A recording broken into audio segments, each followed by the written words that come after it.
Señor, te damos gracias, Padre, por este nuevo día, por este domingo que nos regalaste, Señor, este lindo día que nos toca hoy. Te damos gracias porque es un privilegio estar con hermanos, Señor, con amigos, con tu familia espiritual, Señor, a la cual nosotros podemos animarnos unos a otros a crecer en este camino de la fe, así también como a predicar tu palabra, Señor, a donde estamos, Padre, pero entendemos que dentro del cuerpo de Cristo es un privilegio saber que fuimos salvados, fuimos rescatados, Señor, que podemos conocerte cada día más, Señor, que ese es un privilegio que tenemos como iglesia, Señor. Por eso también te pedimos que en el día de hoy nos esté dando luz para poder entender lo que vos tenés para nosotros, Señor, que me estés dando palabras, Señor, claras, para poder explicar, Señor, lo que estuve, Señor, meditando respecto a tu palabra, Señor. Te damos gracias por este día, en el nombre de Jesús. Amén, amén. Bueno, ya recordamos que estamos en el final del camino del Génesis, venimos con la serie de teología bíblica y hemos estado viendo cómo el Señor se ha manifestado a lo largo de la historia y hemos visto que el hombre constantemente ha elegido tomar siempre de su propio camino, ¿no? Es como que es un patrón que se ha repetido siempre, que a la vez que han surgido en Génesis ciertos personajes, ciertas personas, de alguna manera siempre han elegido tomar su propia decisión. Y eso ha traído caos en la vida, ¿no? Y de pronto Dios está tornando ese caos en algo bueno, ¿no? Y de pronto hemos visto la historia de José, que ha sido una diferencia. Hemos visto que José ha obrado conforme a la sabiduría de Dios. Y eso como que marca, vemos que el autor en Génesis ha querido demostrar otra cosa. Ha querido enfocar o remarcar en José a una persona que ha tomado la decisión de obrar conforme a la sabiduría de Dios. Y eso ha permitido ver en José de que Dios estaba con él, ¿no? Vimos cómo Potifar vio que Dios estaba con él, porque todo lo que hacía José, ¿qué pasaba? Prosperaba. Entonces, ¿qué decía Potifar? Uy, mira, Dios está con él. Entonces, como Dios estaba con él, según la vista de alguien que no era del pueblo de Dios, ¿qué hacía Potifar? En el caso de Potifar, lo ponía en lugar de qué cosa, como de autoridad, ¿no? Y lo mismo vimos en la cárcel. Vimos también que ha ido a la cárcel injustamente, y sin embargo, él ha sido a través de bendición, a pesar de toda la situación, y Dios lo puso como autoridad, una figura de autoridad en la cárcel. Y hemos visto este patrón en donde se expresa esa autoridad por medio del servicio, ¿no?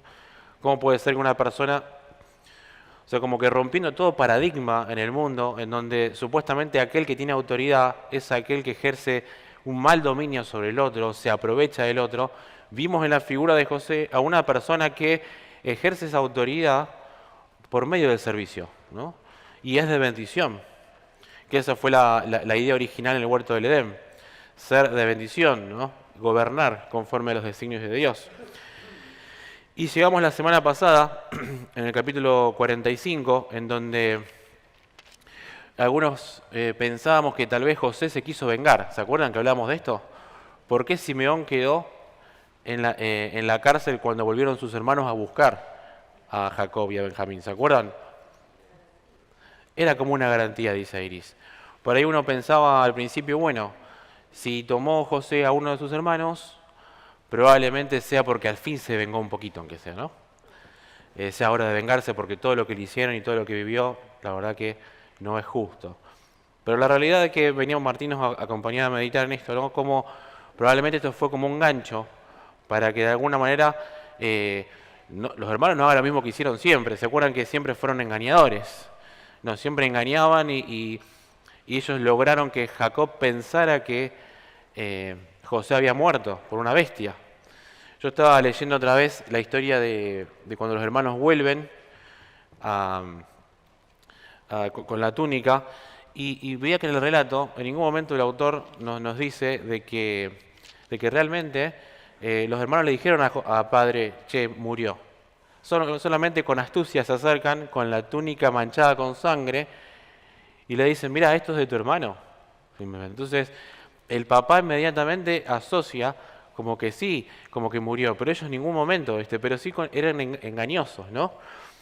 Entonces José, para evitar ese engaño, tomó como garantía, como dice Iris, a uno de sus hermanos para que vuelvan a buscarlo aunque sea.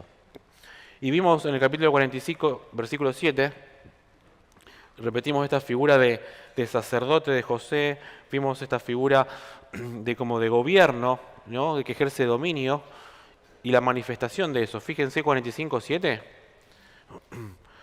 cuando Jesús ya se presenta con sus hermanos, se da a conocer que dice, por esto Dios me envió delante de vosotros para preservaros un remanente en esta tierra y para daros vida por medio de una gran liberación. ¿Qué es lo que hizo José acá en términos generales de oficio? O sea que dice que Dios lo envió, le dice a sus hermanos, para preservar un remanente en esta tierra y para darles vida. ¿Cuál es la figura de José entonces acá? Si podríamos pensar, ¿qué se les ocurre? ¿Qué papel cumple José si lo vinculamos con el Edén? ¿Se les ocurre algo?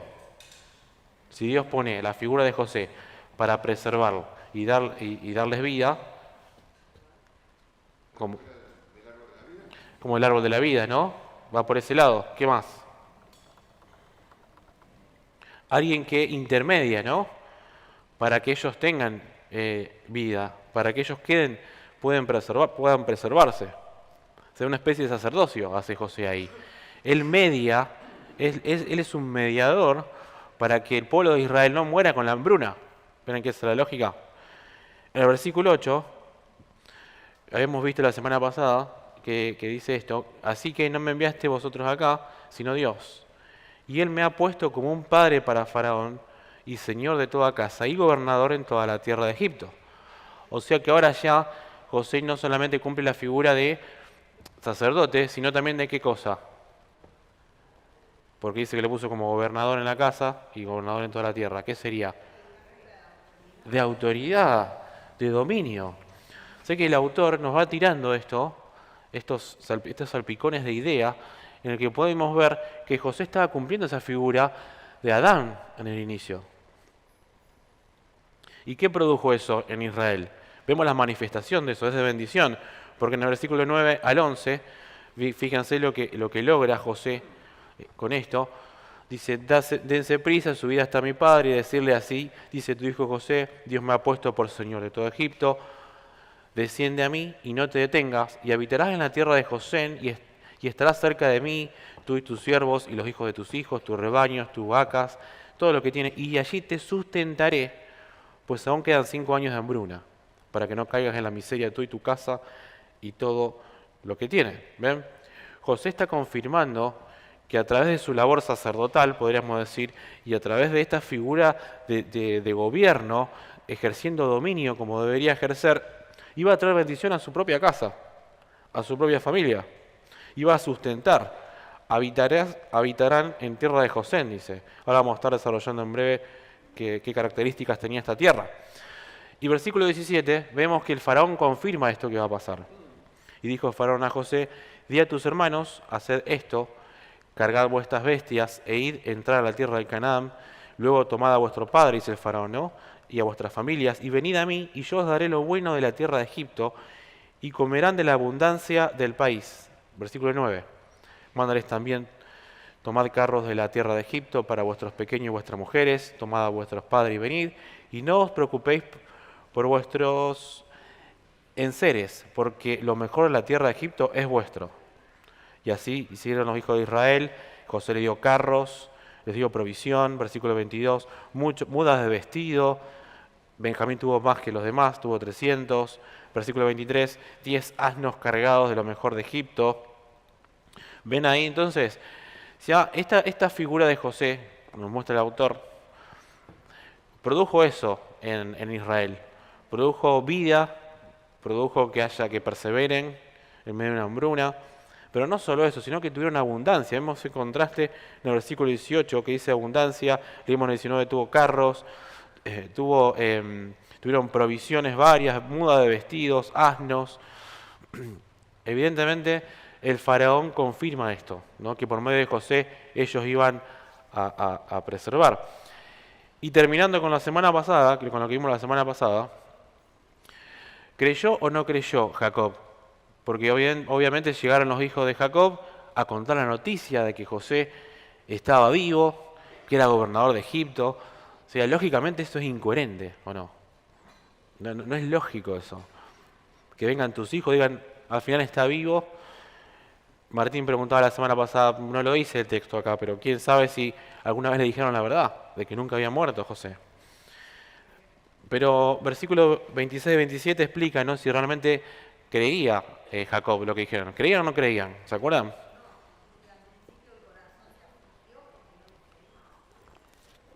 Evidentemente no creían. Creo que cualquiera de nosotros.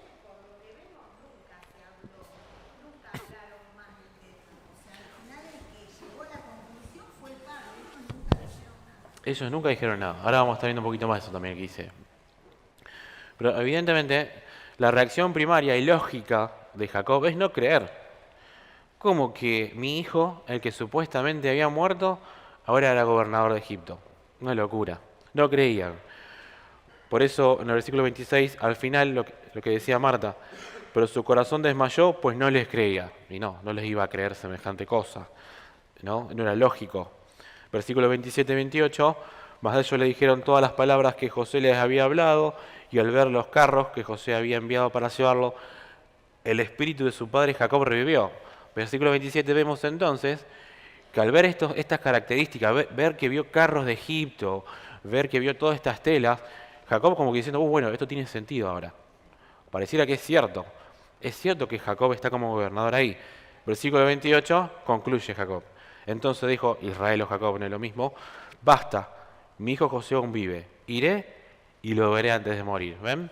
Entonces terminamos la semana pasada con esto. Al parecer está confiando realmente que Jacob está vivo y que lo puede ver. Y es un montón. Ahora arrancamos en el 46, en donde vemos si realmente Jacob creyó o no. Porque hay un par de situaciones ahí en las que Dios tiene que confirmar. Leamos.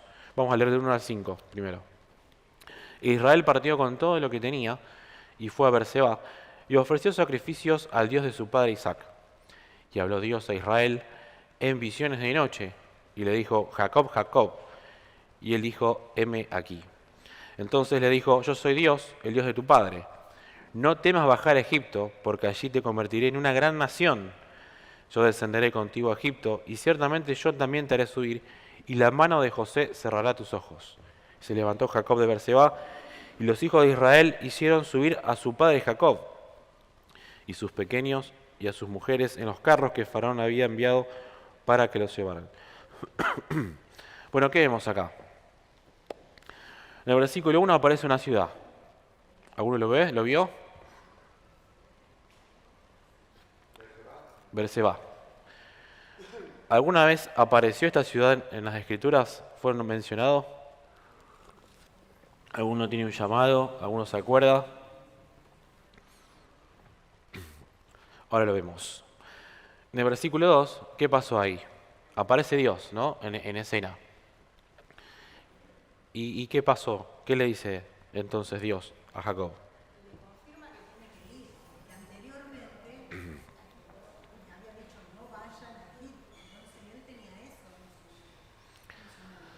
¿Qué significaba para la mente de Israel ir a Egipto?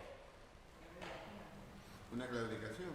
Es una claudicación, como dice Carlos. Era algo negativo en sí, como dice Marta también, ¿no? Ir a Egipto era algo que no era lógico, no era coherente. Y en Egipto estaba todo lo que es el paganismo. Entonces ir a Egipto es fuerte, ¿no? Pero Dios se le aparece en una visión, en Berseba. Esta situación ya se repitió, la vamos a ver ahora. Pero fíjense lo que le dice. Jacob, Jacob. Y él dijo, heme aquí. ¿Se acuerdan algunas prédicas que ya hemos tenido hace poco con Carlos? ¿Qué implicaba esta doble repetición de nombre? ¿Alguno se acuerda? ¿Qué significará? ¿Por qué no dice simplemente Jacob? ¿Por qué tiene que decir Jacob, Jacob?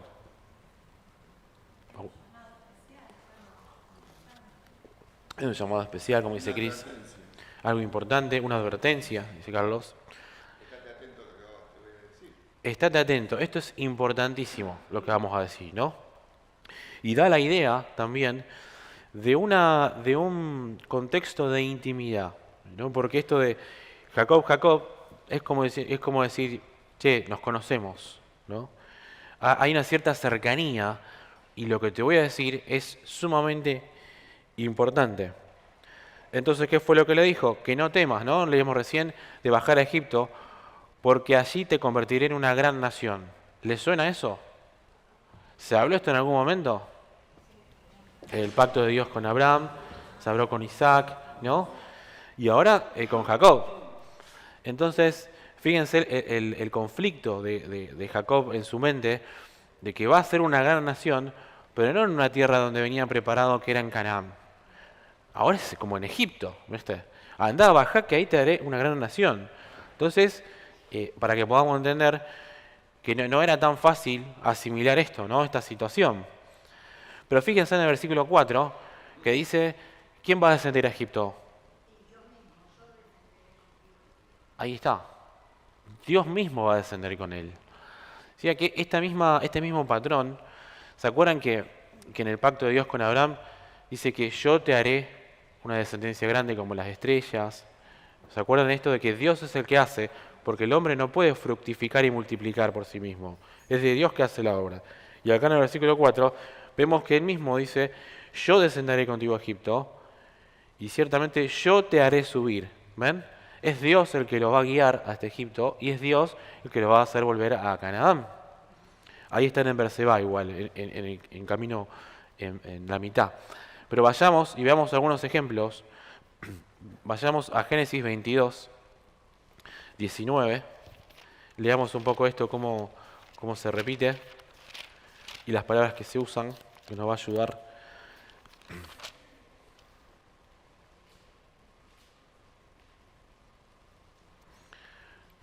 Vemos en 22:19 esto que estaban en Berseba. Abraham estuvo en Berseba, luego se levantaron y fueron juntos hacia Berseba y habitó Abraham en ese lugar. Todo el contexto luego del sacrificio de Isaac fue, ¿no? Después vayamos ahora al capítulo 26, del 23 al 25.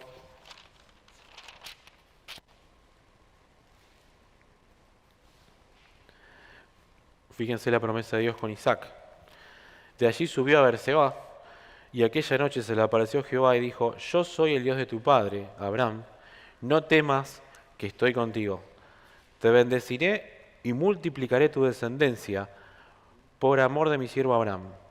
Entonces edificó allí un altar e invocó el nombre de Jehová y plantó allí su tienda. Y los siervos de Isaac cavaron allí su pozo. Volviendo entonces al texto, capítulo 46.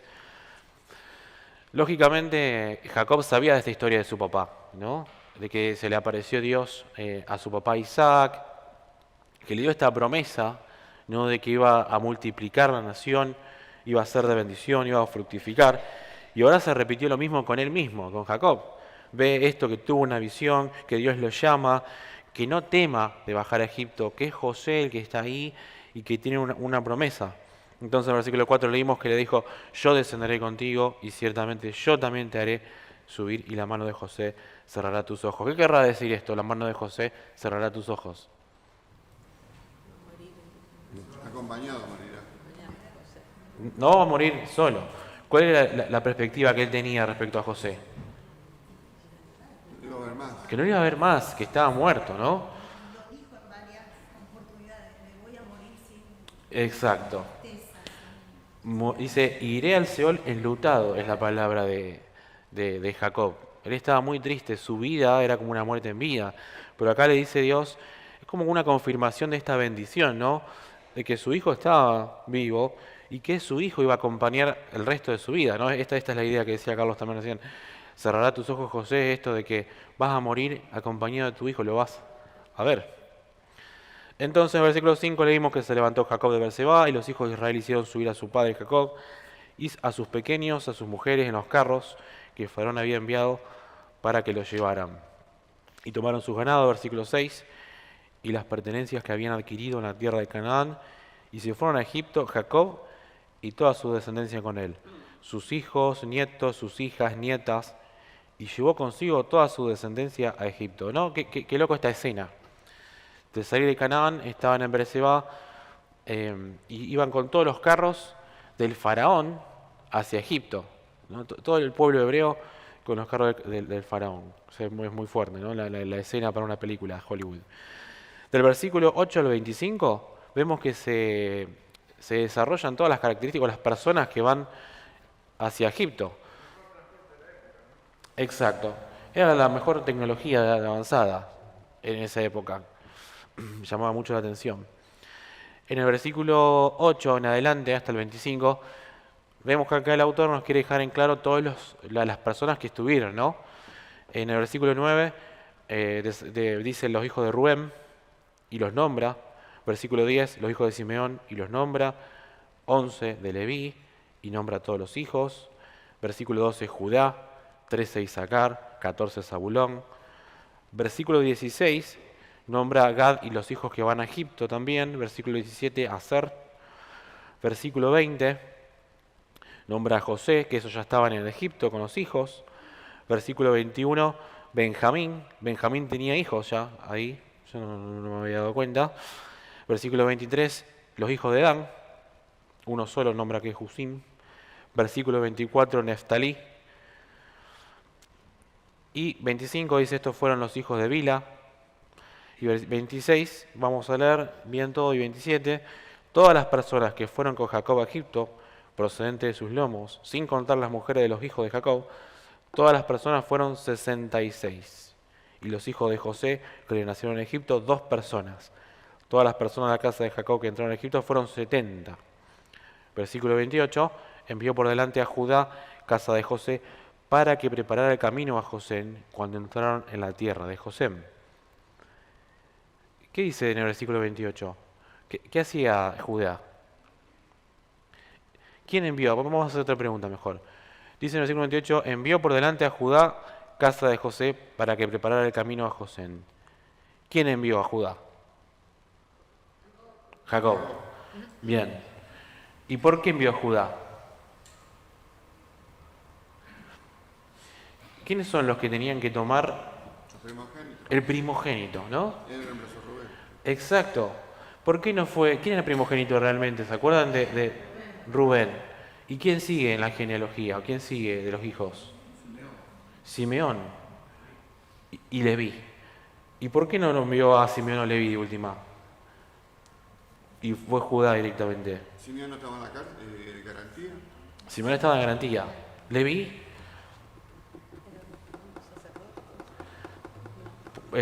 Leví salen los sacerdotes, es cierto.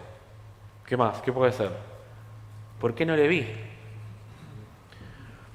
Vayamos a Génesis 49 y veamos esto un poquito. Porque estaba, Jacob manda a Judá que haga una labor de responsabilidad. Le dice a Judá, adelantate a José y fíjate, así nos encontramos, a ver qué onda. O sea, prepara camino, le dice Jacob, ¿no? Si vos tenés que mandar a alguien que haga un trabajo de responsabilidad, vas a mandar al mayor responsable, que era el primogénito, pero bueno, va Judá. Fíjense, versículo 5 de 49, y vamos a ver esto. Simeón y Leví son hermanos. Estos se acuerdan que el contexto era que Jacob se estaba por morir, y entonces le da la última bendición a cada uno de sus hijos. Versículo 5. Simeón y Leví son hermanos, sus armas son instrumentos de justicia. En su consejo no entre mi alma, ni mi espíritu se junte a su asamblea, pues en su furia asesinaron varones, y en su temeridad desjarretaron, tengo yo acá, bueyes. Maldita sea su cólera, que fue fiera, y su furor, que fue cruel, los dividiré entre Jacob, y haré que se dispersen en Israel. Pero a ti, Judá, te alabarán tus hermanos, y empieza a darle a Judá, ¿no?, como que él iba a ser el primogénito. ¿Por qué Simeón y Leví no? Entonces, ¿No era la venganza por Dina? era la venganza por la hermana, ¿no? Es interesante. Pero, o sea, ¿qué es lo que dice igual acá Jacob? Vos dijiste que era instrumento de justicia. Yo tengo acá varias versiones. Es un instrumento de violencia. Sí, acá es injusticia, puede ser de violencia, instrumento de violencia lo llama. Injusticia. Injusticia. Escuché justicia, perdón. Bien, puedo haberlo dicho mal y no me di cuenta. No sé. O sea que Jacob lo llama a Simeón y a Leví como instrumentos de injusticia o de violencia, dice en la versión Carlos. Dios habla hoy. Ah, no es la versión Carlos. Bueno, perdón. Dice, o sea, fíjense que acá no está diciendo Jacob, yo no puedo dejar a ellos como primogénitos porque mataron a, ¿no? Sino que acá está hablando de una cuestión de qué cosa. En su furia asesinaron varones, su temeridad, maldita sea su cólera, su furor fue cruel. Ay, el carácter, tenían un problema de carácter ellos dos, ¿ven? Es espantoso. Son como chacales, dice, mira. Es interesante que Jacob haga esa observación al respecto, ¿no? ¿Cómo pueden ser ellos responsables del resto de las tribus? De hecho, en el versículo 5, vieron que dice Simeón y Leví son hermanos, sus armas son instrumentos de justicia. ¿Alguno tiene otra palabra como armas? En el 5. Violencia. Decía recién, dicen son chacales. Son chacales. Leví son chacales, sus espadas son armas de violencia. Muy bien, muy bien. De manera contemporánea. ¿Alguno tiene un llamado en la palabra? Yo tengo armas. Sus armas son instrumentos de injusticia. Iniquidad. En la Valera 60. De maldad. Muy bien. Y en la palabra armas, ¿alguno dice armas? Perdón, ¿quién levanta la mano? Becky.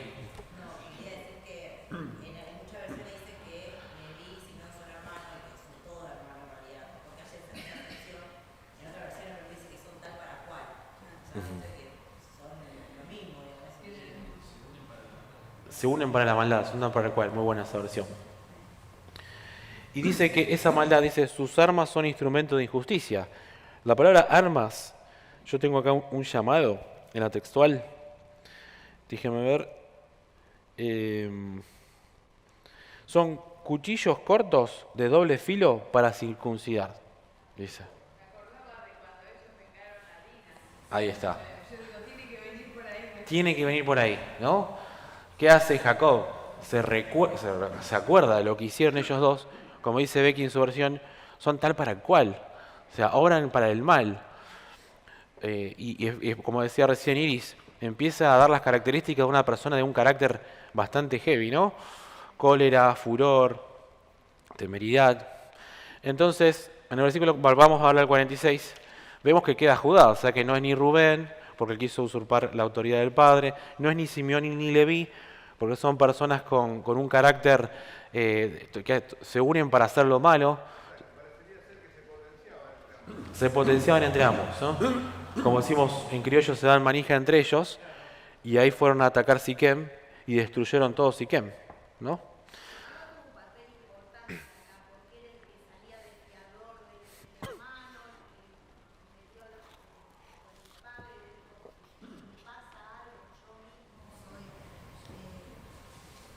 Me haré cargo de eso, o sea que el padre también veía en él a alguien que bueno, Que estaba tomando ese rol, ¿no? Está dando un rol de autoridad, Seba. Es como si la narración me está llevando a pensar de que el gobernante tiene que ser alguien que de alguna manera reconcilia y no se vuelve violento, alguien que no quiere usurpar el lugar. Bueno, le estamos mostrando el carácter que debería tener aquel que va a tomar el lugar de autoridad, ¿no? De hecho, José, que está en el lugar de autoridad, también está teniendo esa sensación de reconciliar, de traer a nuestro Padre, de perdonar a los hermanos, entonces está mostrando ese carácter. Tal cual. Es constantemente el contraste de José con los demás. Y ahora, como dice Sebastián, vemos en Judá. Judá que está demostrando que la autoridad es aquel que busca reconciliar. Recién Marta se acordaba, que ahora lo vamos a leer. Vayamos, leamos eso que lo tenía justo para decir. Génesis 42, del 37 al 38. En principio leamos ahí. No sé si alguno quiere leer. 37 y 38. ¿En qué versión? La que tengas.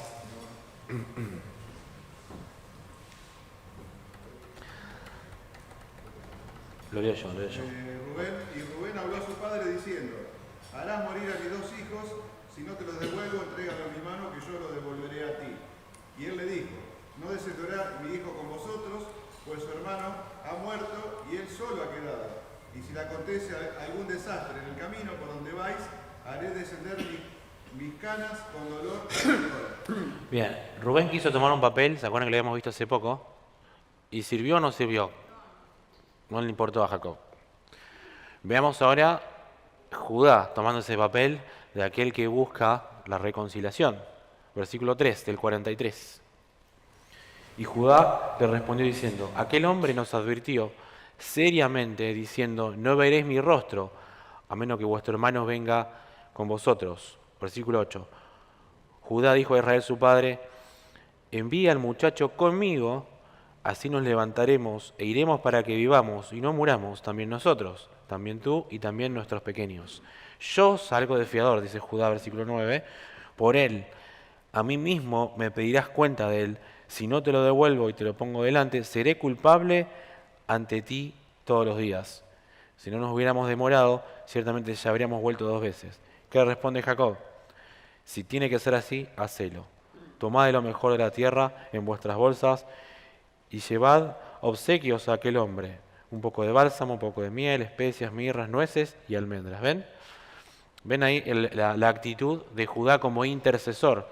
Como alguien que se pone en lugar para resolver. Dice, si esto no pasa, yo me hago responsable, ¿no? ¿Qué dice?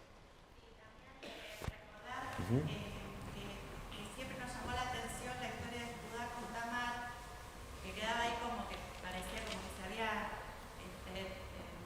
irrumpido un poco en Sí. la línea, Sí. y en realidad acá nos está mostrando lo que pasó en la vida de Judá también, cómo él, después de esa situación que había tenido con Tamar, él verdaderamente se transforma en una persona confiable, como un líder, como dice Sebas, que verdaderamente estaba marcando ya un carácter, una persona que quiere reconciliar, restaurar. Tal cual. Vemos el liderazgo, como dice que dice Judá, precisamente no en alguien que no se equivoca. Judá reconoció enfrente de Tamar, ¿se acuerdan? Que dijo de Tamar que ella es la justa. Dice, no, ella obró con justicia. Y después vemos en Judá un carácter que busca realmente reconciliar, de ponerse en lugar, ¿no? Y ahí estamos viendo, digamos, la figura de alguien que está intercediendo. Ya no solo en José, como el autor nos venía tirando estas líneas, ahora lo vemos también en Judá. Y veamos otro ejemplo ahora de intercesión por parte de Judá, ahora con José. Veamos este ejemplo. En el 44, versículo 15, vemos a un Judá que está intercediendo por su pueblo. Como verán, el tema de hoy es intercesión, ¿no? Porque se está dando así. Versículo 15. Jesús y José les dijo: ¿qué acción es esta que habéis hecho?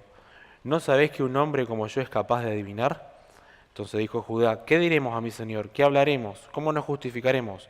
Dios ha descubierto la iniquidad de tus siervos, y aquí somos esclavos de mi Señor, nosotros y también aquel en cuya mano fue hallada la copa. Pero él dijo: lejos de mí el hacer esto, el hombre en cuya mano fue hallada la copa, él será mi esclavo. Vosotros subid en paz a vuestro padre. Entonces Judá se acerca a él y dijo: ven, ahí empieza a interceder.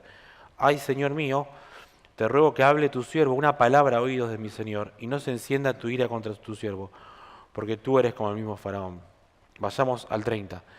Y ahora cuando llegue tu siervo, mi padre, y el muchacho no esté con nosotros, como su alma está ligada al alma de él, sucederá que cuando vea que el muchacho no está, morirá, y tus siervos habrán hecho descender con dolor al Seol las canas de tu siervo nuestro padre. Porque yo, tu siervo, he quedado como fiador del muchacho ante mi padre, diciendo: si no te lo traigo, sea pecador ante mi padre todos los días. Y ahora te ruego que tu siervo quede en el lugar del joven por esclavo de mi señor, el joven suba con sus hermanos. Porque, ¿cómo subiré yo hasta mi padre si el joven no está conmigo? No vea el mal que le sobrevendrá a mi padre. Fíjense cómo Judá prefiere él morir en lugar de Benjamín, sabiendo que el papá no iba a estar muy mal por esto. Entonces vemos una y otra vez este patrón de Judá intercediendo, buscar que su papá Jacob, o Israel, no ahora se llama Israel en este tiempo, esté bien, ¿no?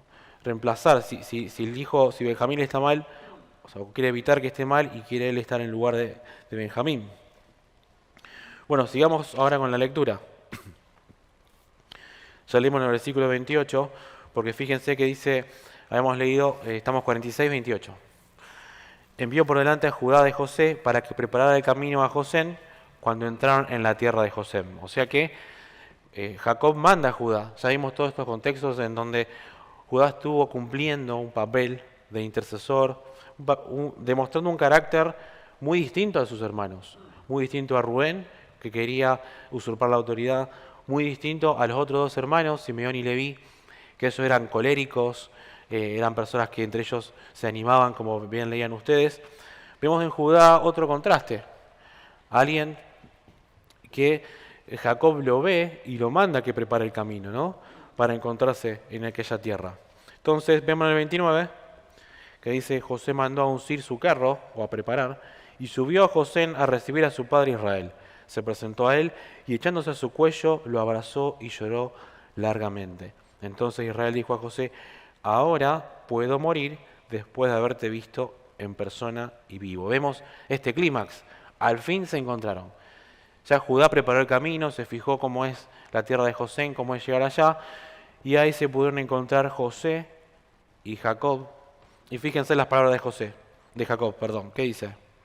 Puedo morir, ¿no? Que recién Marta decía, después de haberte visto en persona y vivo. Veamos este contraste con cuando él supone que José había muerto, y veamos unas palabras que estuve tratando de vincular. Vayamos a Génesis 37, versículo 35.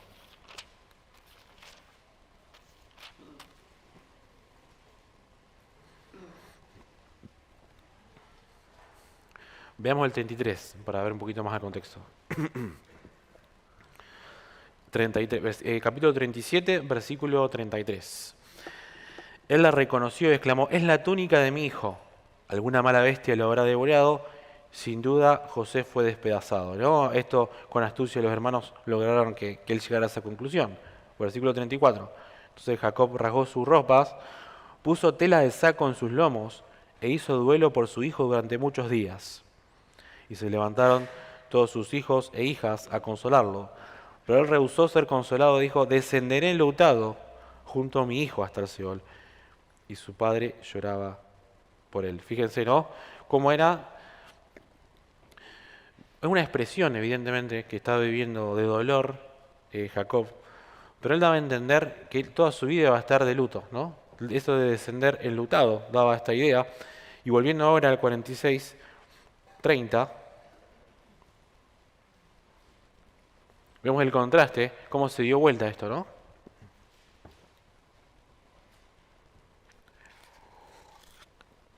Dice, ahora puedo morir, dice en mi versión.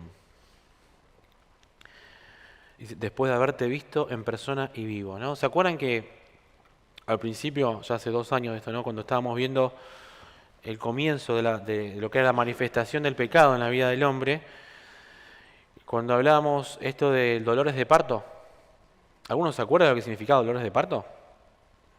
Era realmente que será que el autor nos estaba queriendo decir que antes las mujeres parían sin dolor y ahora paren, no, sí, se paren, con dolor.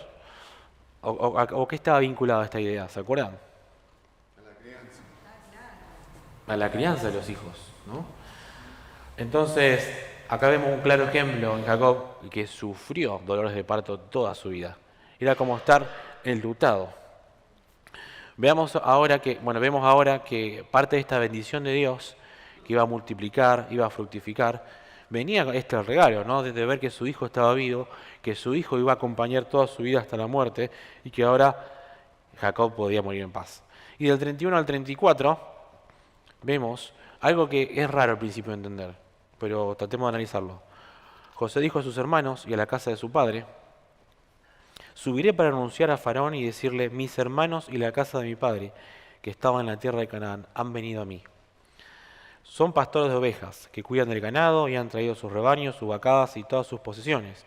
Cuando el faraón os llame y diga, ¿cuál es vuestro oficio? Vosotros responderéis, tus siervos son pastores desde su juventud hasta ahora, lo mismo nosotros que nuestros padres.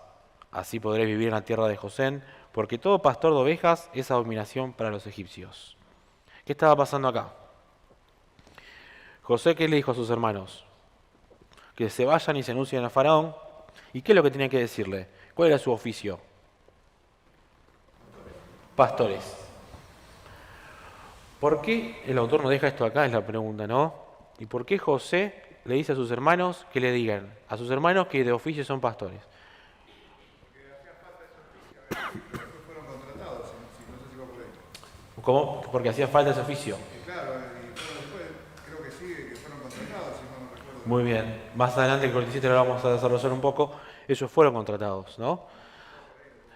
Sí, uno de los puntos creemos que va por ahí, porque imagínense ustedes, lo tienen a José, que todo lo que tocaba era de bendición, multiplicaba, y te vienen y te dicen, mirá, vengo con el hermano que también tiene un oficio de esto, pero tráemelo. Es como invertir en bolsa, digamos, ¿no? O sea, iba a liar bien. Bien, ¿qué más?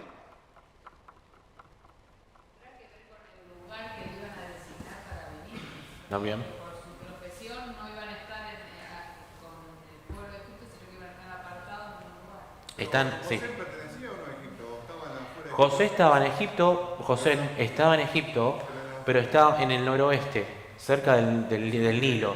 Sí, estaba con la duda. Entonces, eso es lo que traía, y como bien decía Ari también, estaba cerca de lo que es la medialuna fértil. Vieron que está Israel, está Egipto, José estaba arriba. Entonces, ¿qué significa eso, no? Que si había agua, río, verde, abundancia.